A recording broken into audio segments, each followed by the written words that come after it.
I've already pushed it. I've pushed it. Oh, right, okay. We're live. We're live. Just Are so we you know. live? Yeah. All right, that's good. I was going to say something really awkward, and I'm so glad I didn't. It's a very unofficial welcome before we hit record to the just beautiful, remarkable, inspiring, wonderful friend of ours, Kim Morrison. Welcome, Kimmy. My absolute pleasure. It's a treat to be here with you, darlings. Now, given that it was an awkward beginning, I wanted to tell you before we went live that it's sometimes a bit awkward at the beginning because we've got to go live, have this, we're live business, and then get ourselves together and then hit record. So now that that's happened and we've just outed ourselves and been incredibly vulnerable in the process, that's really good. I've got to get the live up on our phone as well so we can see the comments come in. And Summer's happy to see us. Helen Pocock says a good afternoon. You're going to get a lot of love in here today, Kimmy. I can just tell there's going to be a lot of love in here.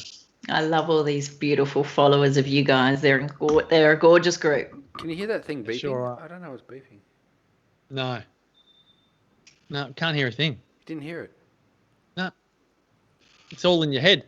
No, it's not. I'll tell you a story about the Russians. I'm going to tell you about that in a second. Hang on a second. All right. Okay. Well, I've got two things to ask before we actually get into the crux of the interview, so this will be good. We won't get to anything about personalities, Kim. We'll just be asking you about little things we want to talk about. Let's just chat about the weather, the storms that have been flying over. Weather. All right, I'll get the intro and outro ready. Damo will do his thing. We're good. All righty. All right. I'm sitting up taller in my chair today because Kim's with us. I love it. All right, I'm going to hit record. Right. Damo? All right, you hit record. We're live. All right, here we go. We're live, Kimmy, just so you know. Kim, this is live. Facebook, hello. Good afternoon. Now, just for everyone that's on Facebook land, this is actually going into the podcast world on December 28. So, Kim, let's just be fun and say, how was your Christmas? That's a really good one. Merry Christmas to you. And it's always what we love about pre-recording. Yes. Alrighty. All right. Fun and games. Ready to rock. Here we go. In 3, 2, and 1. Hello and welcome to 100 Not Out, a weekly show. I'm going to do that again. Hold on a minute. 3, 2, and 1. Ho, ho, ho, and welcome to 100 Not Out, a weekly show dedicated to helping you master the art of aging well. Merry Christmas, Happy Christmas, joyful givings, and all of those wonderful words to you, our 100 Not Out listeners. Marcus Pearce here with you, and gee whiz, it gives me great pleasure to introduce my brother from another mother. He is Santa Claus in a human form, the great Dr. Damien Christoph. Hello, legend. Hello, legend. Merry Christmas to you, Piercy. It is the happiest time of the year. I love it. You know, I love Christmas. It is my favourite time of the year. And how good is this that we've got Kim Morrison joining us today?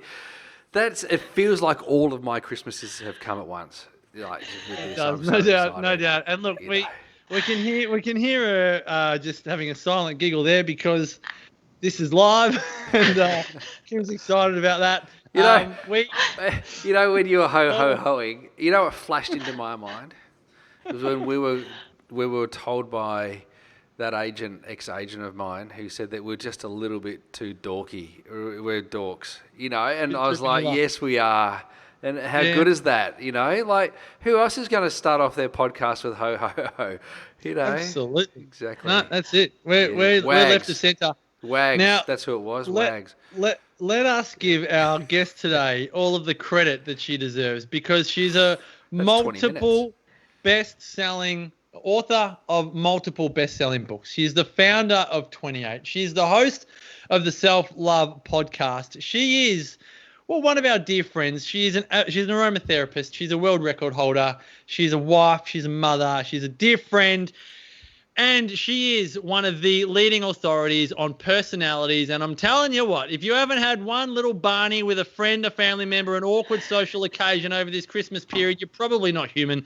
To unpack it and to psychoanalyze the living daylights out of it, it is a beautiful welcome to the wonderful Kim Morrison. Welcome, Kimmy. I feel like it's like, wow, where's all the drum rolls? Well, it's a treat to to be here with you two special souls, my brothers from other mothers. I absolutely feel great to be here. I don't know when the last time was we had you on 100 Not Out, Kimmy, but let's just I've forget never about been that. on 100 Not Out. Oversight. You were on like episode 50, but we're 405 episodes young now, so it was a lifetime ago. Yeah. Let's just get straight to the crux of this. We recorded an episode a couple of weeks ago, pre-Christmas, about the awkward social environments that some of us find ourselves in and what our modus operandi might be during those occasions. I think a great context to add to this time of year, and for any time of year, for any day of the year, is what you share in your ebook, Why Can't You Be Normal Like Me, which I think should become a best-selling book at some point, where you unpack the 4 personalities. Would you be able to share, we've only got 20 minutes, I know we could do this for 20 hours, what personalities we may have encountered over the Christmas period and how we can better deal with them? Well, I think first and foremost, to give this a really brief overview, one of the most important things to realise is this is not about boxing people in. This is based on over 2,500 years of work when Hippocrates first started this work. It's been brought right into this century through people like Florence Littauer and Tim LaHaye and, Myers-Briggs, Disc, a whole lot of them have all been modelled off this particular model of advanced personalities. So, if you have a real think about it, not only do we have all our filters as human beings based on our circumstances, upbringing, our beliefs, our values, our attitudes, and all of those things, let alone the way we see, hear, smell, taste, and hear the world. You then come across this other piece of work, which is exactly this, the advanced temperament 4 personalities work. And what I love about it is it just allows us to have a laugh. And when you understand that this work is really based on seeking to understand before you're understood, it's more about looking and listening than it is about speaking and putting your viewpoint across, because ultimately these 4 types are all quite different in the way that they see the world. So if you start off, we always start off with the powerfuls, or what we call the cholerics, the control freaks. These people, you can kind of feel them before they come into the room. They've got a very big energy. They're usually quite opinionated. They have an opinion on everything. They don't suffer fools. They particularly can't be bothered with wishy-washy, fluffy conversation. You've got to get to the point with this type. They're the doers of the world. They're the ones that actually kind of think that no one else will do it as well as them, and they're often right. I don't know what you're talking about. I've never heard of this. I can't relate to this at all. I was waiting for you to pipe up. But God. These people, what we love about them is because they are a little less emotional, they often do get the job done. They are goal orientated. They're big picture, and they are people that can usually have, 5, 9, 10 irons and fires happening all at once, and they'll often get the work done. So, they want to get in there. They want to get the work done. They want to be a part of it, but short, sharp conversations, and often they like to multitask while they're at it. So play golf while you're working, or if they're going to have a Christmas function, there's something else that's happening, or that they can catch up with some business, or they've often got big picture ideas. Their complete opposite is what we call the precise, or the phlegmatic, the peaceful, the phlegmatic. This particular personality, a lot more quiet in stature. They're often probably sitting a little bit further back. They might have been called wallflowers when they were at school. Not as opinionated in an outward way. Maybe they're seen as more introverted, but they tend to have a more peaceful disposition. They're quite level-headed. They're great listeners. They're really good. They seem to assist, they can work out the situation quite quickly, sit back, watch everybody have arguments, flare-ups, actually find it quite amusing on some levels, and then casually slip themselves into the winning side. They're kind of like the ones that are in the background, but they're actually quite driven. They're what we call the iron fist in the velvet glove. They have a strong will. They're quite determined. What I love about peacefuls is that if you want something done, ask them first and foremost, because they want to do it in the easiest, most relaxed way. They don't want to stress. They don't need to do a whole lot of things. They're motivated by rest. So they love to get the job done. They're hard workers, but then once they get to switch off, rest is their most beautiful place that they love to be. They tend to love, watching television or getting into, Netflix series.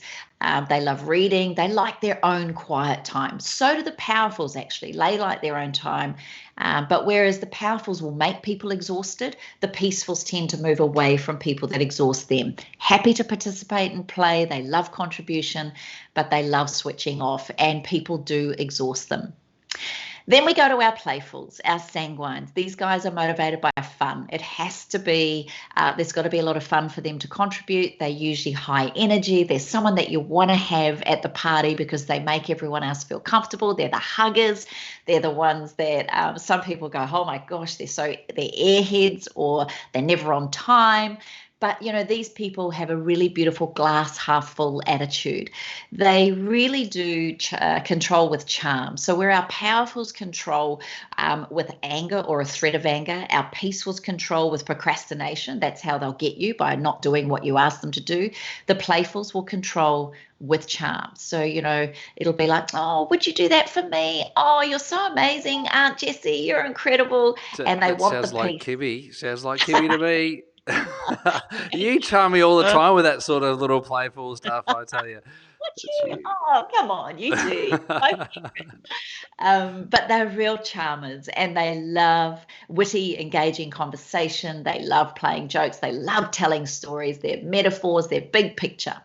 And then their opposite, if you like, is the precise, the amazing melancholics. These people are more, they do not like surprises. They like to know what the menu is, what was on the menu, what they were meant to bring, exactly what time they'd be. They're probably going to get there 15 minutes early. They control with mood. So you're in trouble with one of these when they tut, or they go, no, I'm fine. And we all know what FINE stands for, freaking insecure, neurotic, and emotional. That's what that stands for. But these people love order and structure. They really do like things. Everything has a place. Every place has a thing. And they don't like going outside the norm. They don't normally like change. But what's so beautiful about these types is they do all the jobs, or they get things done that have to take order, like accountancy, or making sure. They love spreadsheets. They love lists. They even say there's a right way to put the toilet roll on the toilet roll holder, which apparently is up and over. They like to stack the dishwasher. They like everything to be done a certain way. The table, if you're going to a Precise's for Christmas lunch, or you've been there and you are coming into New Year's, everything's been planned. They probably had the menu planned weeks ago. They probably knew exactly where they were going to get their meat, their veggies, what time they're picking up the prawns. These people make order and structure, and they're quite artistic, and they're quite emotional types. So they feel things deeply. They get really discouraged by the news. They get upset with things like, we all do, but animal cruelty in particular really hurts them, and they don't like watching the news. It brings them down. And as I said, they are incredibly artistic. So they tend to like, a little bit of an eclectic twist. They love art and music and culture. They love research. They love knowing how to get the facts and figures. So when you think about it and you look at all four types, you can see that, yes, we can be a combination of two of them, or we can sway into even a third one. But often there's someone you're coming up against who has a completely different way of viewing the world. And as I said, this work is quite profound in the sense that it helps us to understand others before we actually put our own viewpoint across, makes you have less triggers around what someone else says, because you can go, wow, they're just a powerful doing their thing, or, oh, wow, they're a playful.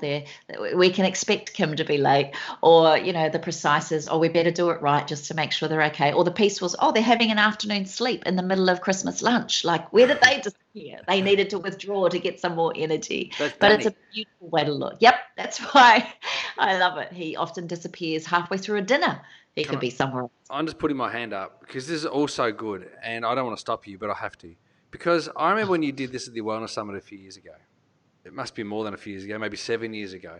And we all broke off into different corners of the room, right?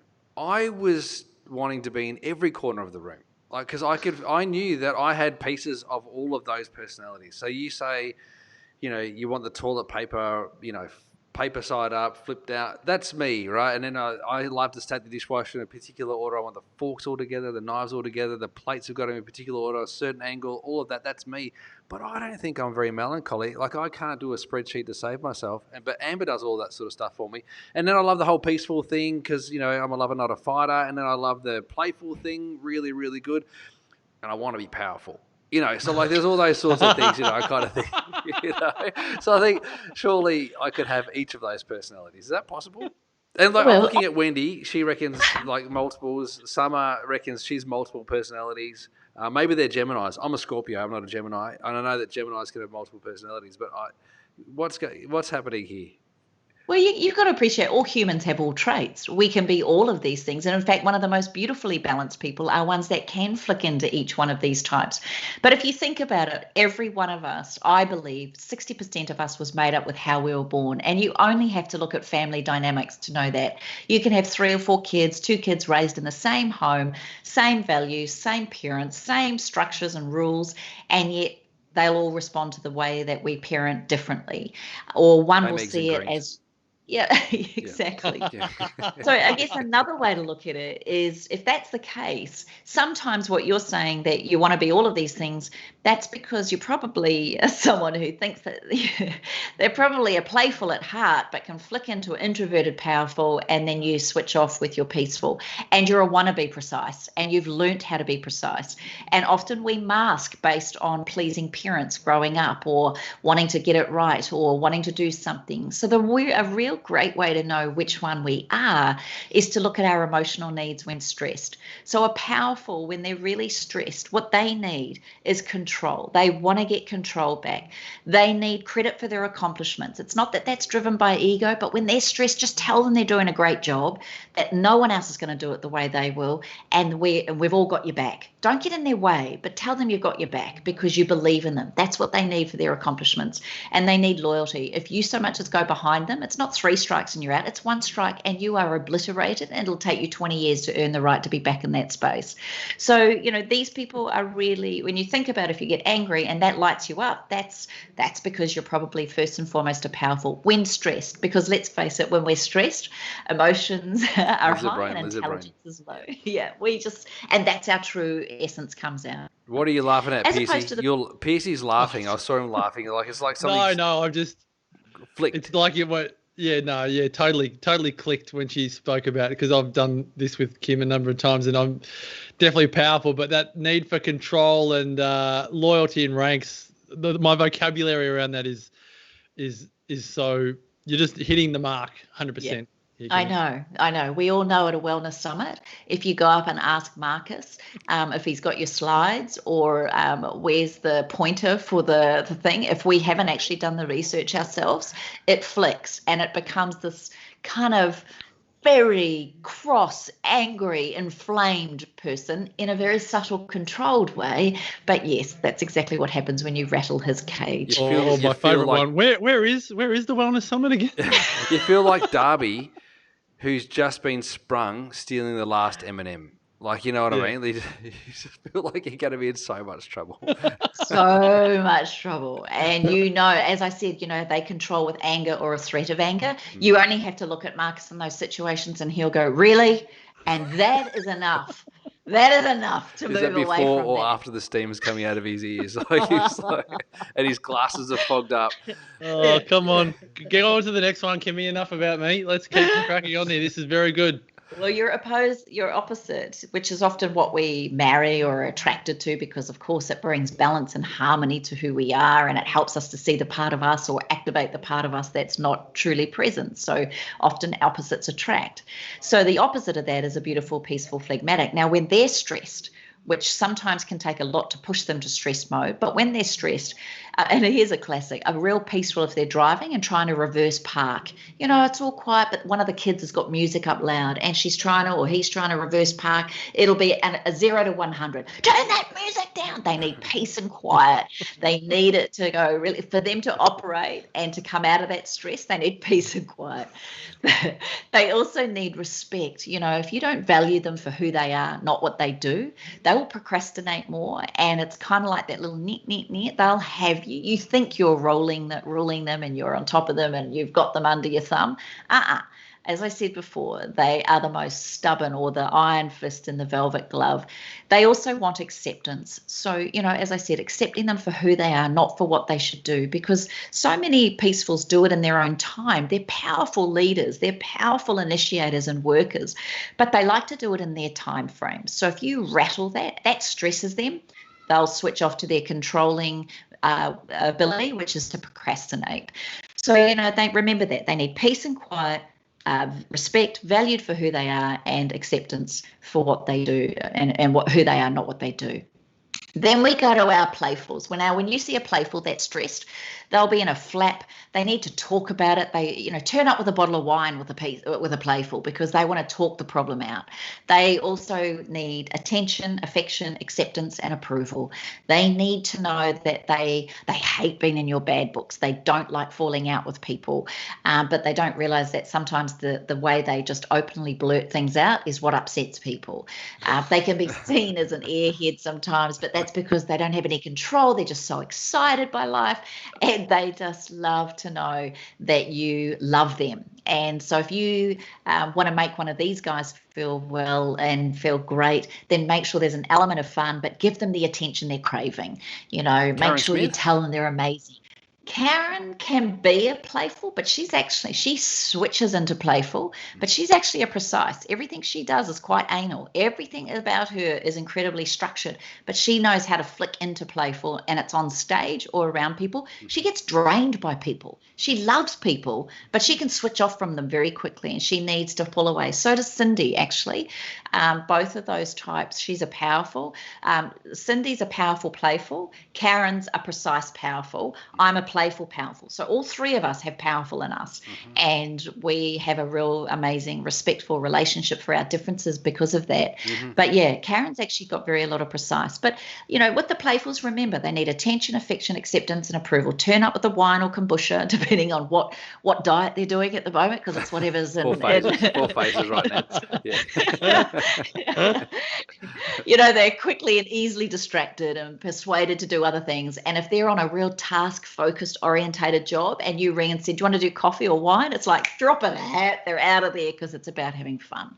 Their opposite, the precise, needs space, silence, sensitivity, and support. Now, when I say space, they need some time to withdraw. They've got to think through why something's upset them. They'll go, they play it over and over and over. Paralysis by analysis. These guys, they have to go, and they'll remember. They have the most incredible memory out of all the types. So if you've said something, they will never let you forget it. But when you say space, that doesn't mean abandon them. It's like what you do with one of these types is you'll go, hey, I can see you're stressed. No worries, because they don't like everyone to know their business. They can't stand playfuls, the way playfuls will tell everybody about their life story. If you do that to a precise, they just think you're unbelievably ignorant because you shouldn't be sharing people's business. But these people, they need to know that you're there for them. So you can say, hey, I can see you're a bit stressed. Do it quietly because they don't want the whole world to know they're stressed. But if you need some space, or do you need a hug, or do you need some help, just know I'm here for you. You've got this. And you're so right. One of the best words you can say to one of these ones is, you're so right. No matter what they say, just say you're so right, because that's their favorite word on the planet, because everything in their world has to be right. They need silence. So again, a bit like the peacefuls, they can't operate with a lot of noise. They love classical music to numb out the noise. They are quite sensitive types, and they also need support, but at a distance. Do not get in their comfort zone. Do not be a playful and go, I'll give you a hug. That's the last thing you do to one of those types. Their sphincters tighten the minute you open up any sort of interaction or getting in their space. But ultimately, I mean, this is just a very quick insight. It's my focus with this is that you get to see that we're all different, not wrong. And this is where it gets a bit curly for me, is that there's two here that don't. It's almost like that you actually can't have, like, and that's, again, a bit an absolute term. But correct me if I'm wrong, there's no playful, precise, or powerful, peaceful. No, correct? But what you'll find is that they've masked it. So they might have been born a playful, but they've got a lawyer parent. I'll tell a story. And a beautiful guy that I did my training with, a beautiful Asian man from Texas. Now, you can imagine with Asian parents, one was a doctor, one was a lawyer. What did they expect him to be? He ended up training as a lawyer, but he was actually a playful. So all his life, he lived his life playing out as a precise, did his degree, did everything by the book. But when we're doing our opposite, or a personality that's not us, it's actually exhausting. It's been proven in the brain. I know for me, to do the tax, I can do it. I hate it. I don't like doing it. I can do it. I feel great when it's done. In fact, I want you all to praise me when it's done because I did such an amazing job to do it. But it takes a lot of brain energy to be that. So he got to a certain point. People will call it a midlife crisis. I'll call it a midlife awakening. He'd had enough of being a lawyer, and he opened a beautiful music shop. He played in a band on weekends. He's very creative and artistic, very out there, loves entertaining, loves singing, and within 1 year became one of the most successful music shops in downtown Houston. Now, people thought he was crazy. His parents couldn't believe it, the judgment and the perception, because remember, they were seeing it through their eyes, not his. But he said he came alive. Nice. Did I say everybody? Yeah. We're just letting it soak in. I think every time I hear you talk about this, Kim, it's another level of understanding and awakening. Where do you think most people fall over? Is it like the love languages where people give their love language to their partner instead of actually understanding? Damien and I often talk that Amber is quality time and Sarah is acts of service. So we're both physical touch. Yes, yeah, and so Damien and I make sure that we don't go and just we don't go for that with our wives first. We actually know that our physical touch is often satiated when we give quality time and acts of service. Is it the same with the personality? So if people are watching or listening to this now going, all right, I know I'm a playful and my spouse is a peaceful, what do you suggest for people to meet? How do they, you know what I'm saying? How do they lean in 30 to 50%? Yes. But the more you try and understand someone else and listen to what their needs are, remember their needs in this is the most important thing. And you might want to put that little one-page thing in there so that people have got access to this. I want them to buy your book, Kim, because without the book, that one page is hard to give a lot of context on. True. So the whole point of it is if you can talk into someone's needs, not just yours, filter out your story, but actually listen to somebody for who they are, you will have a whole new perspective. I'll give you an example. Danny is a peaceful, precise. I'm a playful, powerful. I'm in the kitchen cooking. I love my kitchen. I have my pots and pans out on the bench. I've got all cupboards open so that I'm easily accessible. It could look a bit chaotic, but in my mind, I've got it, and I quickly do the dishes and I get it all done. Danny walks into the kitchen and he sees World War III. So what he does in his good heart is he shuts all the drawers, puts things all away because he sees an accident or a kid running into the corner of the drawer. Now I could look at that and go, why are you doing that to me? Why are you being such a pain? You're so pedantic. And he could be looking at me going, you're so erratic and so freaking out of control. It's ridiculous. But when you understand this work, I realize that he's just come in and seen a problem. I'm looking at it as seeing nothing but artistic creativity.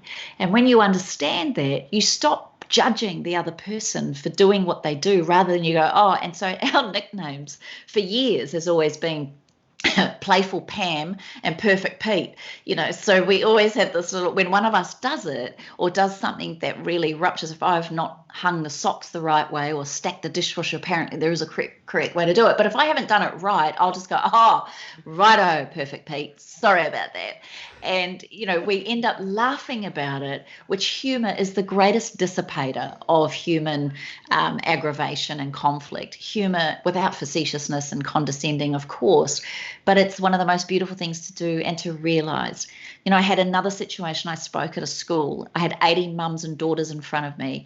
And again, I'd put them all into their quadrants because it's really cool to see who you are away from your family or friends or partners or whatever. And this beautiful, powerful mum stood up. She was South African. And she stood up. Her daughter was sitting over in the peaceful. And she just stood up and she said, man, I have to tell you, hey, I can't keep going with the accent. But anyway. Wow, that's good. It's really good. You're very good at it. Can you please keep going with the South African accent? Man, it's terrible of me. Hey, I have not seen you for who you are. And she asked her daughter to stand up and she said, my darling, I have done nothing but see the world through my eyes and wanted you to be like me. Because she always thought that the way she did life was the correct way. Mm-hmm. The daughter started crying because for the first time in her life, she realized she was the complete opposite of her mother. And to be seen by somebody who loves you is one of the greatest, most beautiful gifts we could ever bestow on another human. Yeah. Wow. Can I Kim. say something? Yes, please do, Damo. Thanks. Kimmy, you said something there that I love and I think is really important for people to understand, because in our health space, right, in our world, we have health values that we aspire to and we live by, and we have to make decisions and choices around those health values. And as nobody wants to be wrong. In fact, everybody wants to live their life according to the way they want to live their life because they think it's right. So the decisions that we make might be seen by other people as being wrong because they make a different decision and they want to be seen to be right. And so this is a situation, it's a situation that we all find ourselves in when we have to talk about our health values. And what you said before is that nobody's wrong, they're just different. And so you said two beautiful things that interlink there, which I think really important for everybody to who's watching this or listening to this would just keep in their mind that nobody wants to be wrong and nobody is wrong, they're just different. And I think it's a really great, beautiful perspective to keep. Yeah, thank you. And I think it's so profound and powerful. If you think about it, we are one of these predominantly. That means we are seeing the world 25% of the other 75% of people viewing it. Mm-hmm. And that's quite a big difference when you realize that I'm only seeing it through my 25% vision. And there's another 75% of different thoughts, feelings, views, and opinions. And often we can see conflict with somebody else just because they don't agree with us. Wouldn't it be cool if we could all say, wow, that's a really interesting perspective. Actually sounds quite playful the way you're talking. And even though that doesn't light me up, because fun is not high on my values list, I actually want to have order before I can have fun. But I hear you.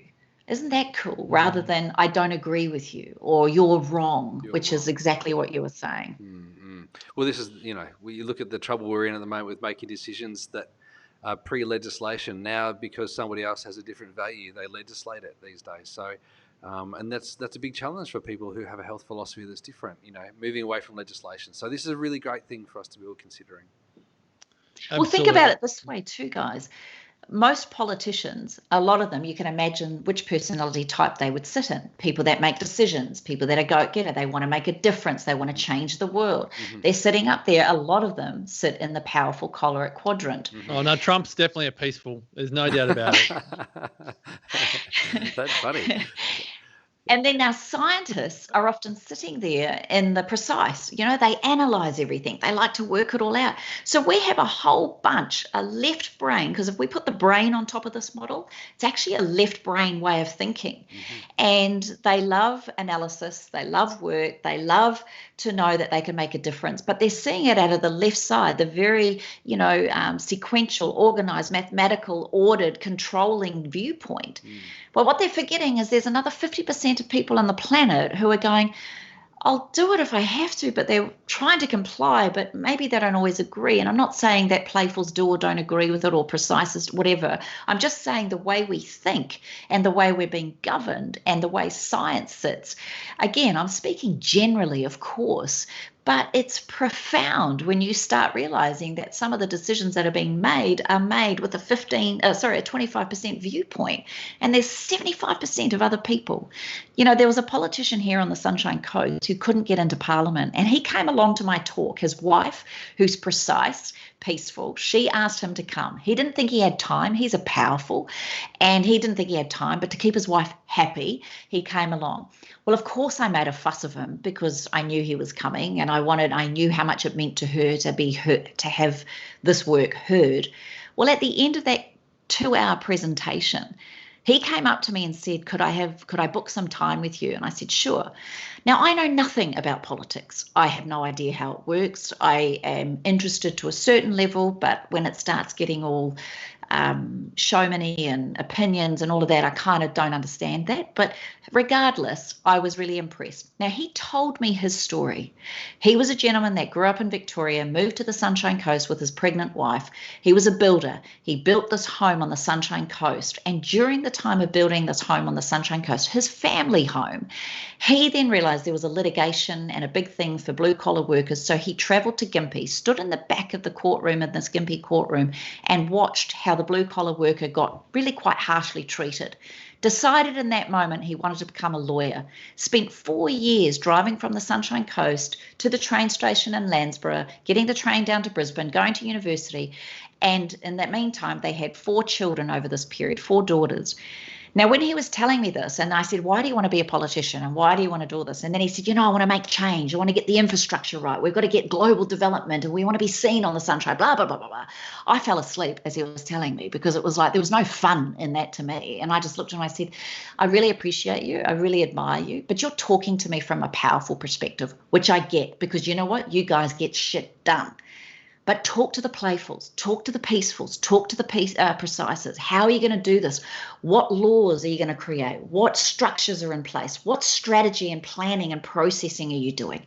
How are we going to create community events to make everybody feel a part of it and that there's fun as we grow and develop the Sunshine Coast? And what are we going to do to touch their hearts, souls, and spirits to make everybody feel like they belong? And he looked at me, and so I said to him, this is how I would tell my story. Again, get to the Sunshine Coast. I was back in the back of the courtroom watching this, and I knew I had to make a difference. So I took the train for 4 years, and because the infrastructure wasn't great, I didn't care, but I knew by becoming a lawyer, I would be able to help the Sunshine Coast develop because of my insights and understanding infrastructure and roadworks and how I could support everybody. And you know what? I decided to become a barrister because I wanted to make a difference, but it was bigger than that. My purpose is more than that. I knew that I could impact this region because I'd also say this: no man should ever not be able to say goodnight to his 4 daughters or see them every morning and miss out on that for 4 years. That's why I'm here. And he looked at me and he got all teary. Anyway, he delivered his speech the following week. He's now our local MP. He's always in Parliament. And I really loved the fact that he heard that it wasn't just the powerful's way of looking at things. He spoke to all of us when he delivered that speech. So great, Kimmy. I want him to come to Victoria. We need a new premier. That'd be good. Bugger off, Dan. Anyway, not being political, but hey, this has been amazing, and I know we've got to wrap it. One of the things that was interesting recently was that somebody said that they love our podcast because it's funny. And then someone said that we should actually tell a joke at the end of it. And so I don't want to dismiss anything of what you've said, Kim, because it's so incredible. And everyone listening to that, if you didn't feel that in your heart, you need to go back and watch it again because it should touch you and it should remind you of how important everybody else's perspective actually is. So it's just so good, Kimmy. Well done. Thank you. But I'm going to share something with you guys, and it's a bit of a riddle, I suppose. And so I want you just to look at your hand and just count how many fingers you've got on your hand and realize that we've got 2 of these. So how many fingers do we actually have? It's arguable. 4 or 5? Oh, no, include the thumb as a finger. I'm happy. Okay, 5. Yeah, 5. Okay. So we've got 5 fingers on one hand. So if we've got 2 hands, how many fingers do we have? 10. Well, I would say that it's 11. So just count them because it tells you that there's 11 fingers. I'll tell you. Watch. 10, 9, 8, 7, 6 plus 5 is 11. Is that right? It's 11 fingers. Is that true? 10, 9, 8, 7, 6 plus 5 is 11. We've got 11 fingers. It's just got me so confused. Damo's joke of the week. I've got a better joke. I've got a better one. Go on. It's my favourite mum joke of all. There's these 2 cows standing in a paddock, and one says to the other, there's no way I'm going to get that mad cow disease. And the other one looks at her and goes, makes you so sure? And he goes, well, I'm a squirrel.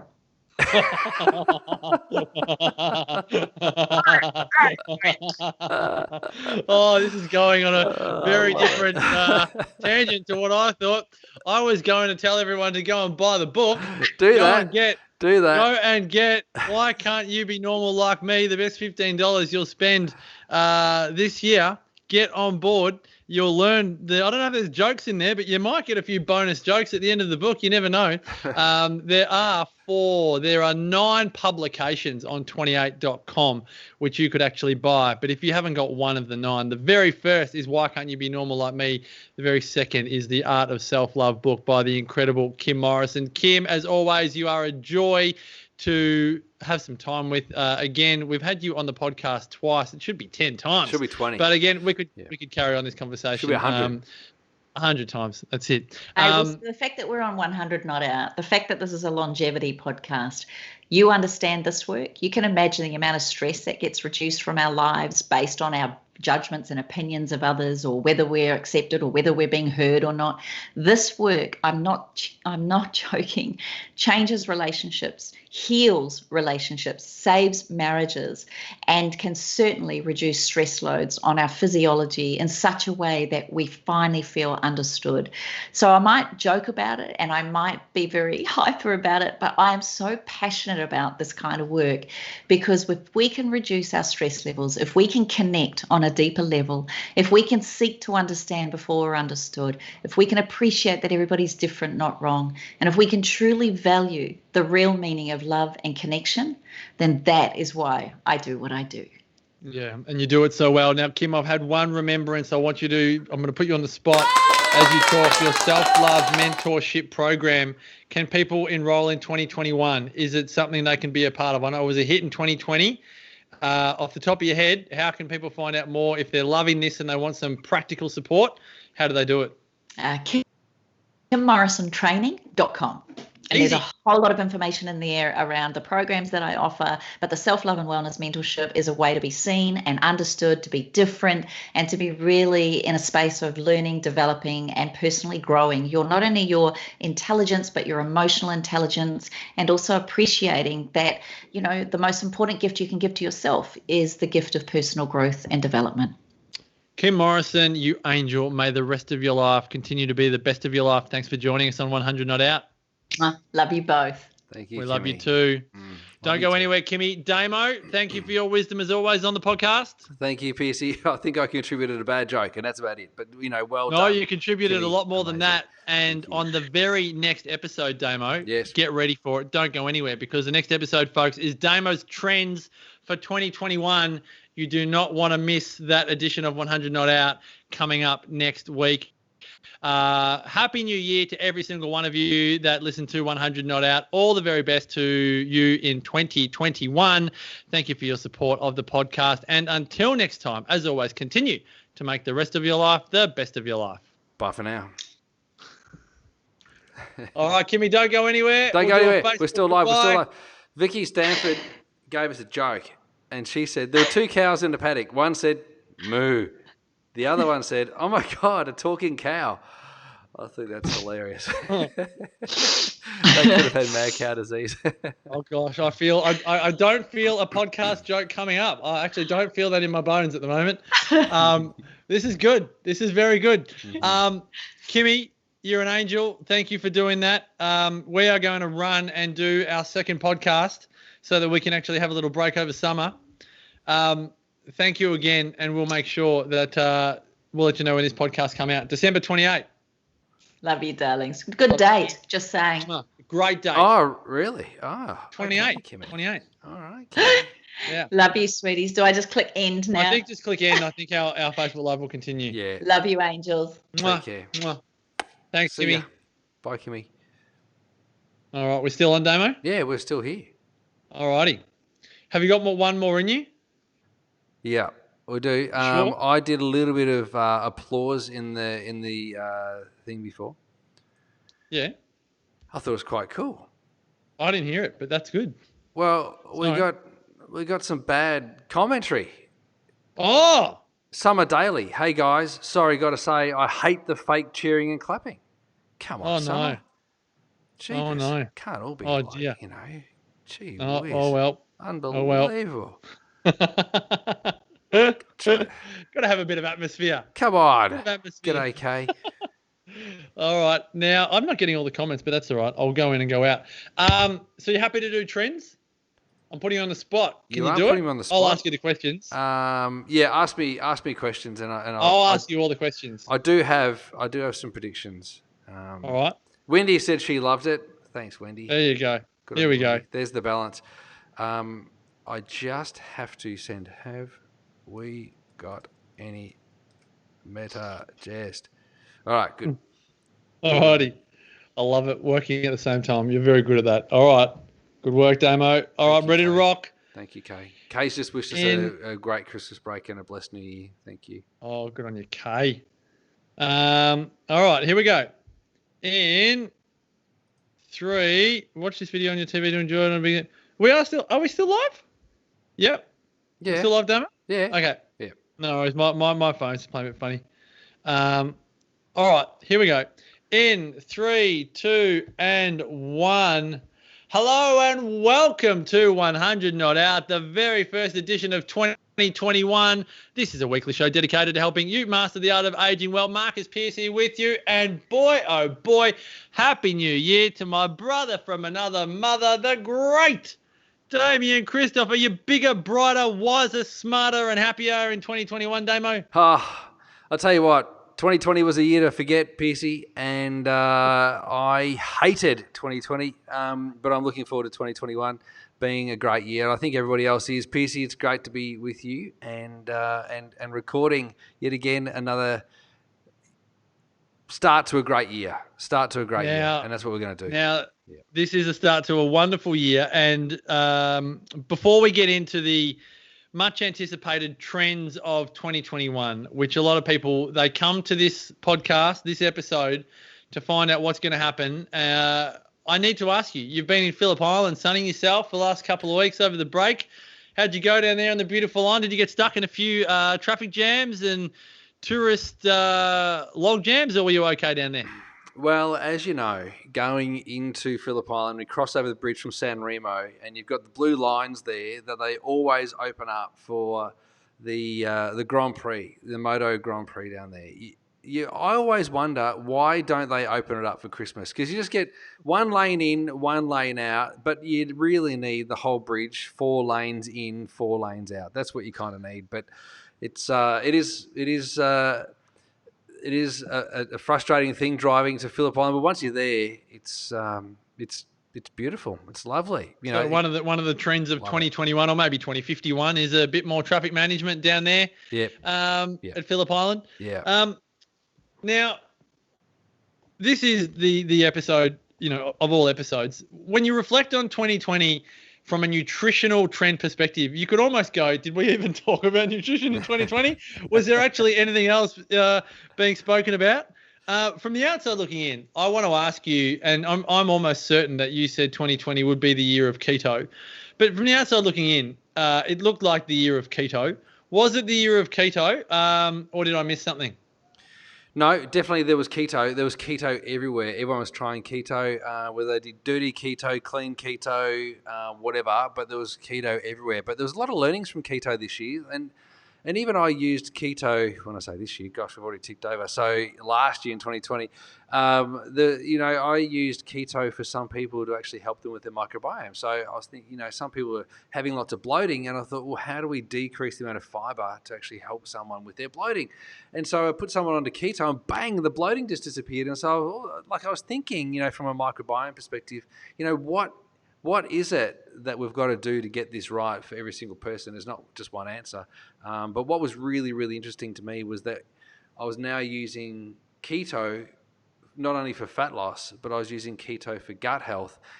But I know that a high-fat, high-protein diet for a lot of people long-term creates a dysbiotic condition in their gastrointestinal system. So it can be bad for you, but it can be good for you. So it was a great reminder that what can heal can harm. So it was good for me in 2020 to recognise that, but definitely the year of keto came.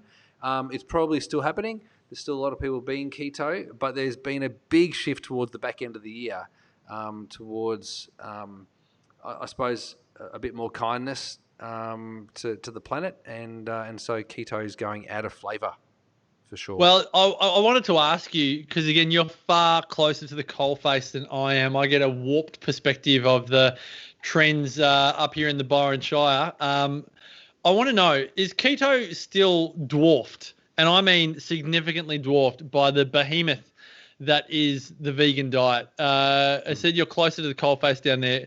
Vegan is not only here to stay, but from a trend perspective in terms of product development, all types of different engineering and solutions to problems, whether it's planetary and health and all the rest of it, it still seems to be, from my perspective, again, it's not really that accurate, but the vegan is still so far ahead. It's like the Winx of nutrition trends, and it's everyone the sea else biscuit. is It's miles. the sea biscuit. It's the sea biscuit. Yeah. You know, keto is getting sloppy seconds. What is that true? Is veganism still the big deal? This is this is an age or a generational thing that's happening, PC. And so what we're seeing is that those people that are kind of 30 and 40, feeling like they've really got to get the weight off. They've got to find a way to get the weight off. They're still doing keto. But the younger generation, so like the 20s and into the 20s and maybe even early 30s, those people that are becoming very conscious about the planet are choosing a plant-based lifestyle, not necessarily vegan.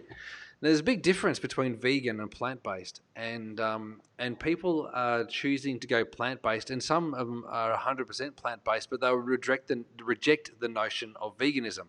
And so they actually are saying, I'm not vegan, I'm plant-based. And you go, well, isn't that the same thing? They go, no, I'm everything that a vegan is, but I'm cleaner.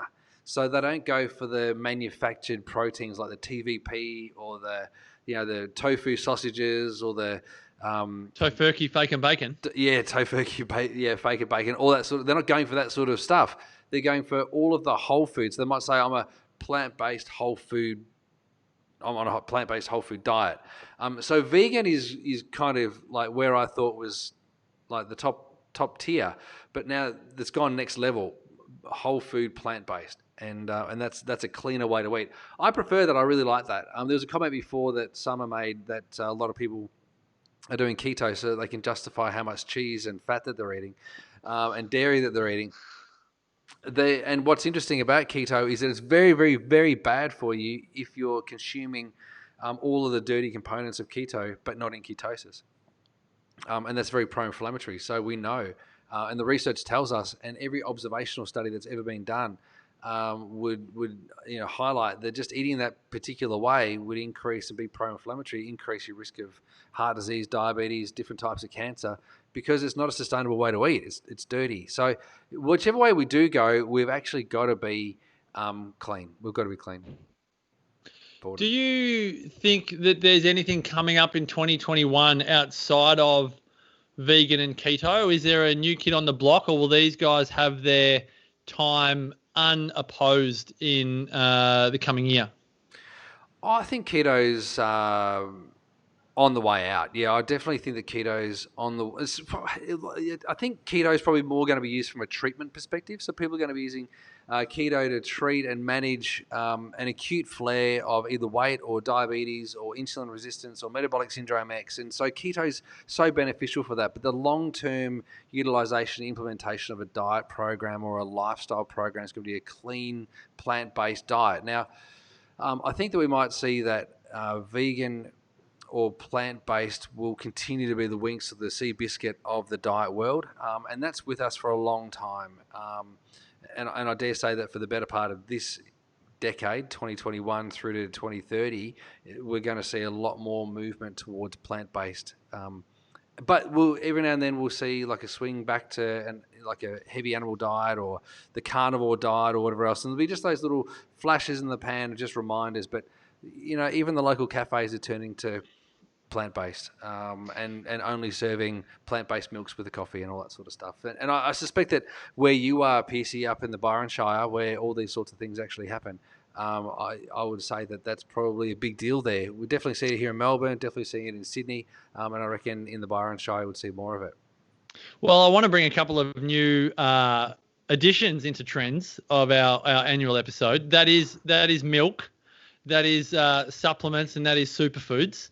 just to name a few. But milk, I remember when I was in Europe, in London, there was a lot of oat milk being served, and now I'm seeing a lot of oat milk being served up here. Are you seeing a lot of oat milk being served in Melbourne? Yeah, we've got oat milk everywhere. And so for a period of time there, when Alessio Fasano was in Australia a number of years ago, and we're talking about gluten triggering a zonulin response in the body, which was causing a permeability of the gut, everyone was very, very fearful of gluten or anything that might actually behave like gluten, like avenine that comes from oats.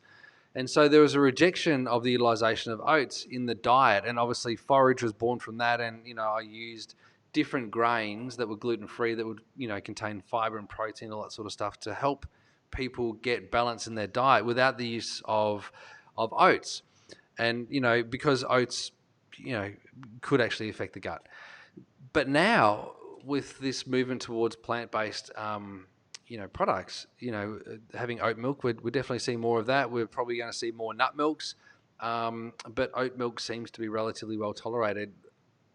It's going to be interesting to see how much bloating actually takes place with people through this vegetarian phase or vegan phase or plant-based phase, for sure.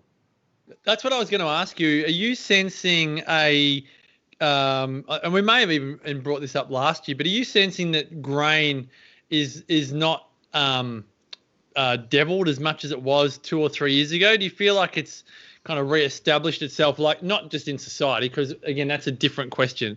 Yeah. I'm talking about in wellness. Do you feel like there's more acceptance and it's people are like, oh, look, like a piece of bread's not going to kill me? Whereas I feel like for a couple of years, there was a real intensity around grain that it was very, very, very bad. Yeah. Do you feel like there's a softening somewhat still around grain?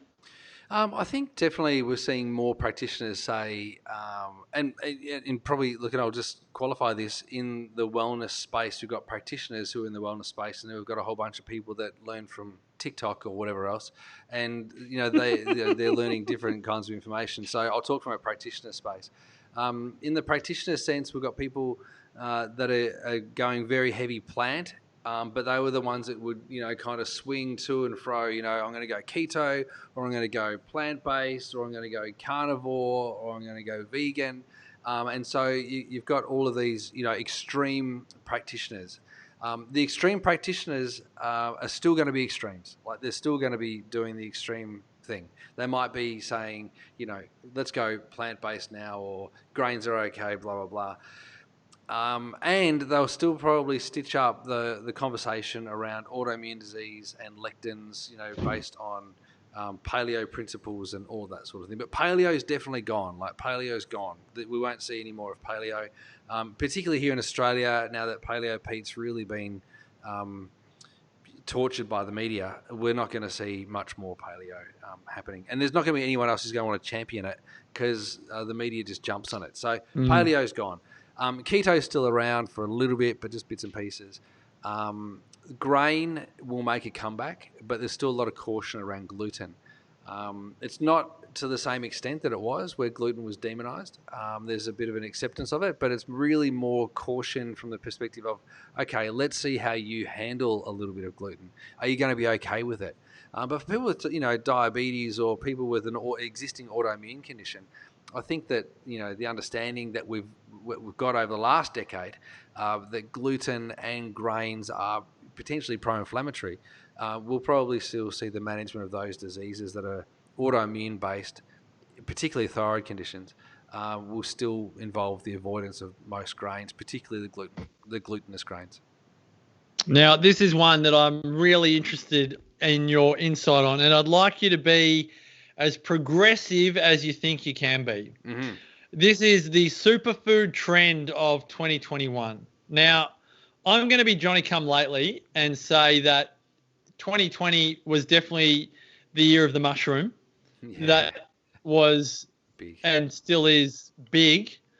Will mushroom continue to go for gold, or is there a superfood trend that I'd love to know if you think there's just one coming down the outside that we just haven't caught our eye on yet, that it's got a little bit of space on the shelf, but you just watch it get more shelf space at your local health food store in 2021? Mm-hmm. Well, I think we might actually see some old superfoods kind of come back into vogue. And so, maca, for example, as a powder, I think we might see that come Really? back in. There'll be more discussion about that. I still love maca. Love Yeah, maca. I think maca is probably going to come back. I think the mushroom thing didn't really go berserk in Sydney and Victoria. And I think that we will see mushrooms become big through 2021 in Victoria and Sydney and New South Wales. Obviously, in the Byron Shire, you guys are a little step ahead. You kind of have been experimenting with mushrooms since the 70s. But Very good. we will see different uses of mushrooms and different mushrooms come in. And in fact, at our local Coles now, you can buy, let's say 17 different types of mushrooms in your little mushroom area. And so, just from a culinary perspective, we're seeing the use of more mushrooms. The other thing we're going to see, I think, is a better understanding of fat behavior. So fats behavior, and where I've been very cautious in the past of coconut oil, and I've spoken to people about avoiding the cooking of coconut oil because of its early smoke point. There's another point that's been recognised and probably been spoken about more, and we'll probably see this as being a more spoken about term, and that's flash point. And flash point is different to smoke point. So smoke point we will see at a lower temperature, but the flash point is where the oil itself becomes bad or dangerous for you. And Wow. Yes, and so the only two, it appears at this stage, and I need to do a bit more research on this, but I'm pretty sure that this is what the study said that I read the other day, was that the flash point of coconut and olive oil allow that coconut and olive oil would be the two most healthy cooking oils that you could have. So I'm going to just still qualify that because I want to be, clear that for some people who are bad metabolizers or poor metabolizers of saturated fat, the consumption of plant-based saturated fat or plant-based saturated fat or animal-based saturated fat, regardless, it's still saturated fat. So it still has the potential to be bad for you if you're a poor metabolizer of saturated fat. In which case, every single person on the planet will do well from polyunsaturated fatty acids. And in my situation, and definitely yours, Piercy, we would be recommending people consume large amounts of olive oil. The big thing that's going to come down the pipeline this year that as a diet to compete with a plant-based diet will be the return of the healthy Mediterranean diet. And we'll continue to see the fostering and the promotion of the healthy Mediterranean diet. So 5-2's almost gone. Michael Mosley's back talking about the Mediterranean diet. And so from a BBC perspective, we're going to see more on the Mediterranean diet. And the research is all focused on the Mediterranean diet, not to find out what the polyphenols are in red wine or to find out what the magic component of the Icarian honeybee is. We're not going to be looking at those sorts of the minutiae or the microness of it. We're going to be looking at the macro of it and going, okay, these people are doing well, they have low levels of disease, and the Mediterranean diet is the only diet on the planet that has been successfully researched to show over time, repeatedly, over and over again, that it will contribute to a healthy heart, healthy lifestyle, longevity, decrease in diabetes, decrease in heart disease. And so moving towards a healthy Mediterranean diet is where we're going to find more people going. And so I think that there'll be an understanding of the use of fats, but I think that olive oil will be the winner again. I just love that. And that's reassuring. Tell you what, you say healthy Mediterranean diet and you just get a lot of love in the comments on our Facebook Live here. I think people, and look, maybe, definitely is a country by country thing. But when you say healthy Mediterranean diet, I mean, the stuff that we have in Icaria, 99% of it, we grow beautifully here in Australia. I know, right? So yeah, we really do. It's so applicable is probably the better word.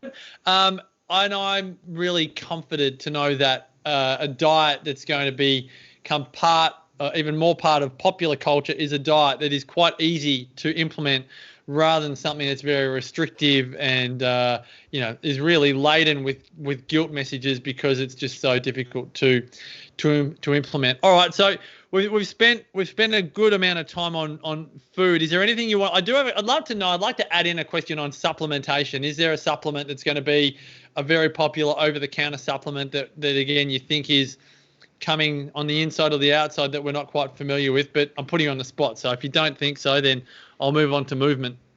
It's really interesting in the supplement space, I think, because what we learnt in 2020 was that, where we'd use supplements to improve the immune system, we now don't need to have to worry about that. We've really effectively managed infection, and the contagiousness of viruses and bacteria. So I think that the lessons that we learned through 2020 because of the pandemic, that will flow through in 2021. Yes, people might go back to echinacea, people might go back to olive leaf extract or vitamin C, but it'll become very, very simple. I do fear a little bit for the supplement industry because I don't think it's as strong as what it has been. And there was a significant, period of time in the year where many people didn't use much supplementation anyway. So it's going to be interesting. I think it's going to go down the herbal route. I don't think it's going to be a heavy dose or high dose biohacking mineral or amino acid route. We might actually see more plant-based protein supplements coming into the marketplace. So yes, we've had brown rice, we've had pea proteins. There's been hemp protein, which I just think tastes disgusting. I think there's going to be a whole bunch of different types of proteins that are going to come out. There'll be another new one that people are going to move towards, and I don't know what that's going to be, but there will be another new one. But the other thing that I think that's probably going to be big is nutrients to, I suppose, prop people's adrenals up. And I think that we're going to find that the use of B vitamins, the simple stuff, vitamin C, maybe some zinc, and definitely your B vitamins, we're going to see a lot more utilization of the simple stuff rather than the complicated stuff. Obviously, as people ate their way through COVID, we're going to see an elevation of cholesterol and weight. And so there'll be prescriptions of pharmaceutical drugs for heart disease, so lowering cholesterol and bringing blood pressure down and all that sort of stuff. And so then the side effects of those would then warrant the utilization of things like ubiquinol to help decrease the effect of statin drugs or the negative effects of statin drugs. And maybe some people might use ubiquinol and CoQ10 or CoQ10 to help, prevent heart issues or cardiovascular issues. But I think it's going to be really simple stuff. It's not going to be complicated. Well, you've just answered Leah Hanrahan's question. What do you think of ubiquinol? She's in her 60s. So tell you what, Damo, you're in fine form. We need to wrap this episode up, but I do want to ask you on the movement trend of 2021. There's been a lot of F45, but there's been a lot of Bar A. There's been a lot of Pilates. Bar A. Bar A again. Maybe I'm showing my Byron. That's very Scott Morrison, very ScoMo there of you to call it Bar A. That's hilarious. Have I got it wrong? Is it bar? It's bar. Know. Just extend bar. I think I get confused with what's Bar A syndrome. Guillain-Barré syndrome. Yeah, that's a vaccine injury syndrome. I'm sorry to everyone that loves their bar. I get so confused with the Bar A syndrome. So let's move straight on from that one and go all the way to your trend of 2021 from a movement perspective. What will people be getting into movement-wise in 2021? Again, I think that we're moving through the survival of the kindest, and where we are kind to our bodies, we're going to go well. And there is definitely a big push for people to be strong, and there's definitely a big push for people to be long. So I would say long and strong rather than short and weak. And the long and strong approach is yoga and Pilates and those sorts of primal movements. There was always... my feeling was that we were going to move more towards a primal movement pattern that would enable us to, crawl and climb trees. But I think in the urban, kind of jungle that we live in these days, if you're in the cities, most people aren't going to be climbing trees. So the best thing that we can do is stretch. And I think that's what is going to, help us live a better life. What I'd love to see everybody doing is walking for 30 minutes, 5 times a week at a pace that enables you to have a conversation but not sing. And just that little thing, just doing that every single day, like just being prescribed 30 minutes of walking 5 times a week at a pace that you can have a conversation but not sing. In most studies, in fact, in almost all studies where that's been investigated, it decreases the risk of diabetes and heart disease to zero. Like, it just gets rid of it. And in terms of recovery post stent, medication and that moderate intensity exercise that I just recommended, I just spoke about there, performs very, very similarly. And so just, if you've had to have a stent put in, or you've had heart disease or whatever, then walking for 30 minutes a day, 5 days a week at a pace that you can have a conversation but not sing, it will be very, very beneficial for you. So I'm saying walking will make a comeback, which will be great. We'll see more people walking because they did it anyway during COVID. And then we'll see Pilates and yoga going from strength to strength. I love it. And as Professor Michael Woodward has shared with us on 100 Not Out, going for a walk for half an hour a day is going to prevent, if we all did it, we'd have 42% less dementia on the planet. So I think, like you said, Damo, it's an incredibly powerful way to spend half an hour, one of your 48 half-hour blocks that you have each day. Hey, I think one thing that you mentioned quite regularly when you're speaking, and I think gets really we don't focus on it enough, is the wisdom that we've gleaned over the years in the untrending, the stuff that has been passed on from generation to generation for cross cultures and all the rest of it. And from a movement perspective, I just get reminded, I was asked about this today, what is the most common thing? And I said, well, my mate Damien Christoph talks about, our research into blue zones and the most common food element being beans. So if you're really looking for something, beans. Yep. But from movement, I think it's a lot more profound, and that is gardening. And I wanted to say that, you are one of the leaders in this space. You are so active with your garden. And I just think that for people going, what can I do to be more active? I think if you've got an overgrown garden, an undergrown garden, no garden at all, like one of the great ways to get stronger and longer or maintain your strength and length is to invest more in your garden. Yeah. And, great call. As Damo would talk about, an edible garden as well, one that you can make the most out of and really enjoy. So I think I'd just like to pop that in. That won't be trendy, but maybe it will be, given that could be. It possibly was in 2020 with everyone spending more time at home. Yeah, absolutely. Yeah, look, in 2020, on my birthday, I received a parcel. I told you about this, Giorgio Stephanardos. He gave me, produce that he'd grown himself and that he'd produced himself, and he's a young guy, So we're looking at people that are young and fit and healthy, growing stuff in their own backyards, and then sharing that produce. I do the same. We've got tomatoes growing on our balcony. We've got spinach leaves growing. We've got all different types of herbs and spices.